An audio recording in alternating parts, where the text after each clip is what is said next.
Bonjour et bienvenue au culte de transformation de ce dimanche 5 juillet de l'an de grâce 2026. Je suis votre hôte, le pasteur Ske. Il y a quelque temps, je discutais avec un de mes amis et il me racontait que son grand-père était un chasseur. Et c'est en parlant avec lui que je me suis rendu compte que la chasse n'est pas aussi simple que je le pensais. Il me disait qu'il y avait 3 hommes ou 2 en général qui partaient à la chasse. Et en lui demandant la question, mais pourquoi? Il m'a dit parce qu'il y a plusieurs compétences qui sont requises pour aller chasser. Il me dit, un des hommes est celui qui bande l'arc, c'est celui qui tire la flèche sur l'animal. Un autre s'occupe de poser les pièges, c'est le piégeur. Et le troisième est le pisteur. Alors il se peut qu'un homme puisse avoir les 2 compétences ou les 3 compétences. Mais rarement il y a un seul homme qui part à la chasse. Ils sont au moins en couple ou bien ils y vont à 3. Et c'est au fil de la conversation que je me suis rendu compte, mais que cette histoire de pisteur est une compétence dont nous avons absolument besoin en nos temps. Car nous vivons dans un monde où il y a des apparences, où il y a des traces, où il y a des signes, des indicateurs, des choses qu'il faut pouvoir voir et bien interpréter. Et les interpréter seulement qu'après une sorte d'examen. Par le passé, la question de l'information était différente. Nous cherchions les hommes cherchaient à collecter des informations pour enrichir la connaissance. Aujourd'hui, c'est vrai que cet aspect des choses demeure. Mais il y a en même temps profusion d'images, profusion d'opinions, profusion d'informations, profusion de vidéos. Et dans cette multitude d'éléments, il y a aussi la capacité que l'homme a développée à pouvoir masquer les choses, à pouvoir introduire des ersatz, des succès d'année, à pouvoir tromper par des deepfakes, des fake news, par un certain nombre de montages trompeurs, par de la propagande aussi. L'apôtre Paul dit que dans les derniers temps, les hommes vont se donner une foule de docteurs. Il y a aussi des faux docteurs, il y a aussi de faux prophètes. Il faut se dire la vérité. Et donc, dans cet environnement de faux, dans cet environnement d'ersatz, dans cet environnement d'imitation, comment arriver à déceler ce qui est vrai de ce qui est faux, de ce qui est juste, de ce qui est faux? Je propose peut-être qu'il faut pister les choses, il faut les examiner. Alors vous me direz qu'il y a déjà des corps de métier, des compétences qui existent pour fact-checker, vérifier les faits, pour débunker une information, pour retracer les images. Il y a des outils effectivement qui existent, mais vous savez quoi ? J'ai une bonne nouvelle pour vous. Dis à ton frère, il y a une bonne nouvelle. Il y a 2000 ans, l'apôtre Paul, par l'Esprit, écrivait déjà dans 1 Thessaloniciens au chapitre 5, au verset 21, il disait « Mais examinez toutes choses. » Examinez toutes choses. Et le terme qu'il a utilisé, le terme grec pour examiner, c'est dokimazen. Dokimazen veut simplement dire discerner, examiner. Nous allons rentrer dans le vif du sujet après cet instant de prière. Abba Père, béni sois-tu. Merci pour le prône de ce jour. Ce que nous te demandons, c'est de renouveler notre intelligence afin que nous puissions discerner. Donne-nous la faculté de discerner, de pister, d'examiner toutes choses. C'est ce que nous venons te demander en ce jour. Laisse que ta parole soit une bénédiction.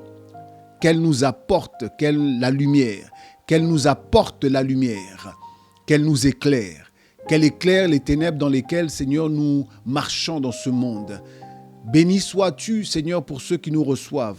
Nous prenons autorité sur toute résistance, sur tout vent contraire. Marchons sur toute la puissance de l'ennemi afin que rien ne puisse déranger celui qui suit pour qu'il puisse recevoir sa part en ce jour. Que toute la gloire te revienne dans le puissant nom de Yehoshua Mashiach. Nous avons prié. Amen. Nous allons ouvrir la Bible dans les épîtres de Paul, notamment l'épître aux Thessaloniciens, la première épître aux Thessaloniciens, le chapitre 5. Et je lis à partir du verset 21. Mais examinez toutes choses, retenez ce qui est bon. Un deuxième texte va conduire notre série qui est intitulée Dokimazen, examiner toutes choses. Je lis le texte qui se trouve dans Romains au chapitre 12 à partir du verset 2. Ne vous conformez pas au siècle présent, mais soyez transformés par le renouvellement de l'intelligence, afin que vous discerniez quelle est la volonté de Dieu, ce qui est bon, agréable et parfait. Amen. Alors, première question que nous nous posons, qu'est-ce que c'est que discerner? Dans notre première lecture, l'apôtre Paul dit « mais examinez toutes choses ». Le mot qui a été traduit par examiner est en grec dokimazo. Dokimazo vient lui-même du mot dokimazein qui veut dire discernement, examen. Alors la définition que l'on trouve de dokimazein, c'est la capacité à examiner, à tester, à vérifier, à éprouver, à reconnaître ce qui est authentique. Et l'apôtre Paul écrit mais examinez toutes choses. Avant, au verset 20, il dit ne méprisez pas la prophétie, mais examinez toutes choses. Faisons une petite analyse, étude contextuelle. Certains pensent que le verset 21 de 1 Thessaloniciens 5 ne parle que de la capacité à examiner la prophétie, ce qui n'est pas faux, mais c'est très restrictif de penser que mais examiner toute chose n'est associé qu'à la prophétie. C'est vrai que l'apôtre dit, ne méprisez pas la prophétie, il faut avoir des oreilles. Mais il sait très bien que toute prophétie n'est pas la prophétie. Il sait très bien que toute prophétie ne vient pas de Dieu. Et je pense que si cela n'avait un lien qu'avec la prophétie, il aurait écrit mais examinez toutes les prophéties, ou alors, mais examinez-les.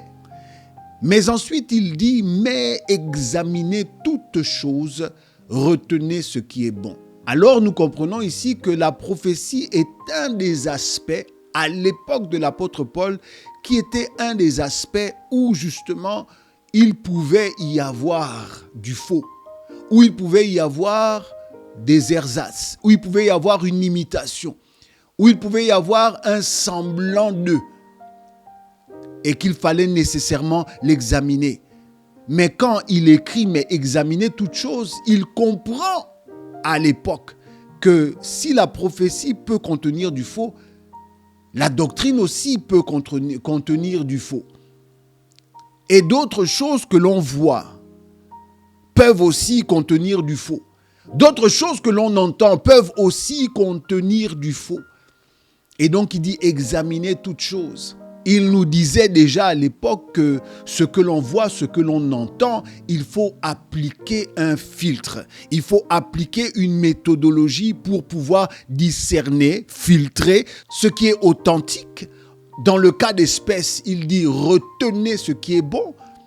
Essayez d'avoir l'image d'un tamis où vous faites passer des grains de sable et puis selon la maille du tamis, vous savez que vous allez recueillir des grains d'un certain diamètre, d'une certaine dimension. C'est ça ce qu'il disait. Il ne faut pas faire comme l'adage chinois dit que le sage montre la lune et le sot regarde le doigt. Regarder le doigt ici, c'est seulement dire que cela ne concerne que la prophétie. Regarder la lune, c'est voir qu'il pointe en vérité du doigt un principe que nous devons faire nôtre dans un monde où il y a de plus en plus de difficultés à reconnaître et à garder pour soi, à retenir pour soi ce qui est bon. Mais tout au long de cette série, je vais vous proposer une autre définition de ce que c'est que le dokimazein. Je vous propose ceci. Le dokimazein, c'est changer de référentiel, changer le curseur. Ne plus regarder les choses qui paraissent ou bien les choses réelles d'un point de vue de soi, mais du point de vue de Dieu Et c'est ainsi que l'on se rendra compte que une porte n'est qu'une porte jusqu'à ce qu'on y discerne un passage. Et lorsque je dis cela, j'ai en tête l'histoire du pauvre Lazare et de l'homme riche. Le pauvre Lazare était assis à la porte de l'homme riche et l'homme riche passait tous les jours sans se rendre compte que ce qui se tenait à sa porte était en vérité, s'il avait eu le bon discernement, que c'était donc un passage, c'était un seuil à franchir. C'était une réalité qu'il devait discerner autrement, mais qu'il n'a pas su discerner. Il n'a pas su les voir avec les bons yeux. Et oui, le discernement, ce n'est pas seulement la capacité de voir les choses telles qu'elles apparaissent à nos yeux, mais de les voir avec les yeux du cœur. Oh, Kariba Bruce Kantale. Et c'est ce que nous allons essayer de comprendre, parce que le discernement est absolument crucial. La deuxième question est une question de méthodologie. Et c'est la question de savoir comment discerner. Et c'est là que le texte de Romains 12, le verset 2, nous renseigne sur la méthodologie, du moins sur le processus. Romains 2 dit qu'il faut d'abord ne pas se conformer au siècle présent. Il faut refuser de prendre les choses telles qu'elles se présentent à nous. Mais ce n'est pas tout. Ensuite, il faut que l'intelligence soit renouvelée. Le problème avec l'intelligence renouvelée, lorsqu'on lit bien le texte de la Genèse, notamment la séduction de la femme et la désobéissance de l'homme Adam, on se rend compte que la première déformation de la réalité se passe dans le discours du serpent qui vise et qui cible directement l'intelligence de la femme. La femme finit par regarder l'objet, elle finit par regarder le fruit et elle finit par se dire qu'il est précieux pour ouvrir l'intelligence. Et si nous poussons le raisonnement un peu plus loin, nous nous rendons compte que avant la chute de l'homme, il y a d'abord une intelligence qui a été recalibrée ou décalibrée. Je ne sais pas si le mot en français existe. En tout cas, une intelligence qui a été pervertie, une intelligence qui a été voilée, une intelligence qui n'est plus celle du début. Et l'apôtre Paul dit qu'il faut être renouvelé, procéder par le renouvelé, anakinoïsis. L'anakinose, c'est le mot que j'introduis. Permettez-le-moi. Il faut donc qu'il y ait un renouvellement de l'intelligence, afin que vous discerniez, afin que vous dokimazo. C'est pourquoi j'ai proposé tantôt que pour pouvoir discerner, il faut changer de référentiel. Et ce changement de référentiel intervient dans le renouvellement de l'intelligence. Père, nous prions pour que notre intelligence soit renouvelée par l'action de ton esprit. Il y a beaucoup de situations, des détails qui nous échappent. Il y a une lecture des saisons que nous n'avons pas parce que nous n'avons pas l'intelligence renouvelée. Il y a des opportunités justement qui nous échappent parce que nous ne savons pas voir au-delà de la porte, le passage que tu ouvres. Il y a des blocages, il y a des manques. Il y a une pénurie de ressources dans laquelle nous nous trouvons parce que nous n'avons pas su discerner, parce que nous ne voyons pas la chose comme tu la vois. Une crise n'est qu'une crise jusqu'à ce qu'on y discerne une réorientation. Une richesse n'est qu'une richesse jusqu'à ce qu'on y discerne un mandat. Aussi une épreuve n'est qu'une épreuve jusqu'à ce qu'on y discerne une formation. Une brebis n'est qu'une brebis jusqu'à ce qu'on y discerne le loup. Ainsi, le discernement, c'est la capacité à voir juste, à voir les choses telles qu'elles sont réellement. Et cette justesse vient du renouvellement de l'intelligence. Et la troisième question, c'est la question de la finalité. Pourquoi devons-nous discerner? Si vous m'avez bien suivi, j'ai déjà donné quelques éléments de réponse. Mais pourquoi faut-il discerner? À quelle finalité? Pour discerner les temps. Parfois, nous avons de bonnes idées. Mais lorsque nous regardons bien, ce n'est pas le bon temps. Jésus disait, lorsque même ses disciples lui disaient, mais toi aussi. J'ai dit ses disciples, en fait je parle de ses frères. Ses frères ont dit, mais personne ne fait ce que tu fais pour demeurer caché. Expose-toi au monde. Et puis ils espéraient peut-être qu'il soit établi roi. Et Jésus aimait dire que ce n'est pas encore mon temps. Il faut pouvoir discerner les personnes. Comme je l'ai dit tantôt, il y a beaucoup de personnes qui se présentent à nous et nous regardons à l'apparence. La Bible dit que l'homme regarde, est impressionné par ce qui frappe les yeux, mais Dieu regarde au cœur. Et si tu veux regarder au cœur, il faut que tu puisses avoir un renouvellement d'intelligence. Il faut que tu puisses discerner. Il faut que tu puisses regarder au-delà de l'apparence. Discerner les paroles. Quelqu'un te dit oui, mais il cache derrière lui un couteau et il est prêt à te l'enfoncer dans le dos. Dès que tu auras le dos tourné, ce ne sont pas tous les oui de la bouche qui sont des oui du cœur. Il y a des personnes qui vous présentent un beau sourire et dans le cœur est froid, il est froissé. Le cœur est prêt à vous jeter une peau de banane et la peau de banane n'est que le dégât minimum de ce que la personne peut vous infliger.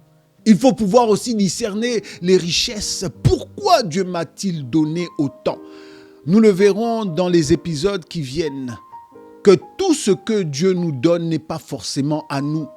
Nous pouvons juste être le récepteur, mais pas forcément le destinataire. Nous pouvons être celui qui reçoit le colis, mais le colis ne nous est pas forcément destiné.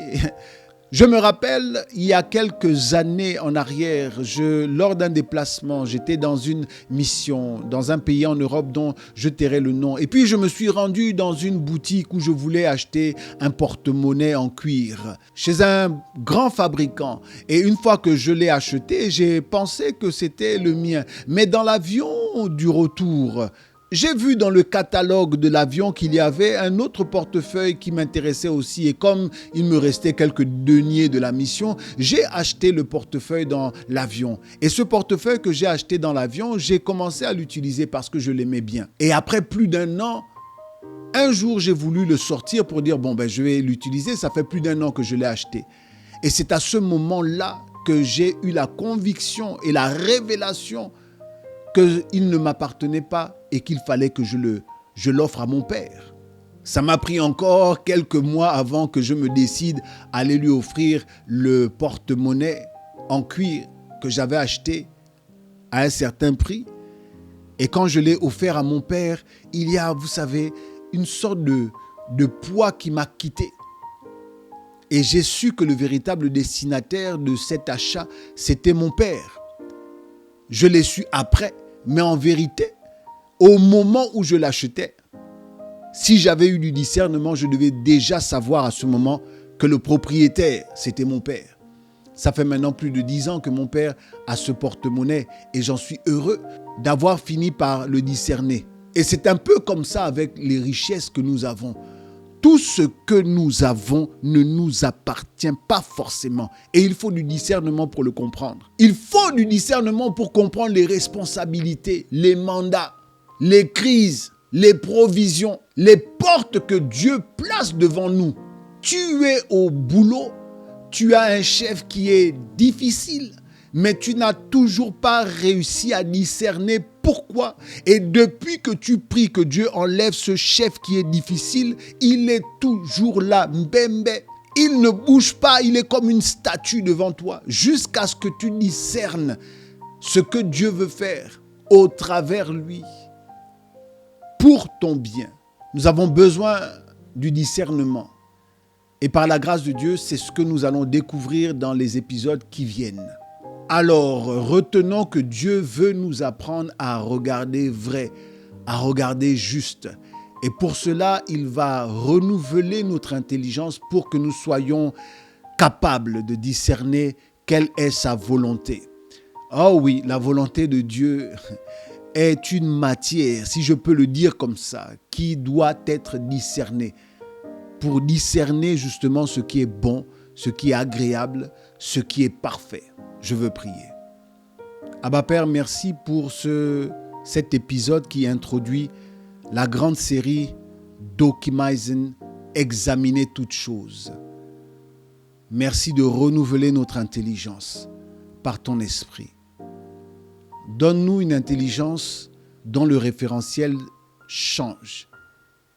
Donne-nous de ne plus regarder la réalité, les choses qui apparaissent depuis nous-mêmes, mais depuis toi, depuis les hauteurs, depuis les profondeurs des choses. Donne-nous de regarder au-delà de l'apparence. Merci parce que nous possédons ce que nous venons de te demander, parce que tu le veux.